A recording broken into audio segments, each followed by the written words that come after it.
নিম্নে 70 বার পাঠ করবেন।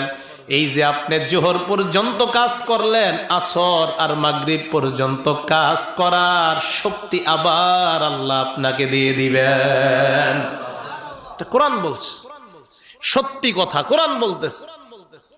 ছাত্র ভাইয়েরা পড়তে পড়তে এসএসসি পরীক্ষা দিবে, বাংলা সাবজেক্টটা পড়তে পড়তে ক্লান্ত হয়ে গেছে, ইংলিশ পড়বে তো খুব খারাপ লাগতেছে ছেলেটার।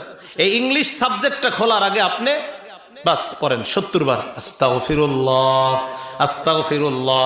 এর মানে আপনি শরীরে এনার্জি আনতেছেন, এনার্জি। বাংলা পড়তে পড়তে আপনার এনার্জি শেষ, এবার ইংলিশ পড়ার জন্য এনার্জি প্রয়োজন।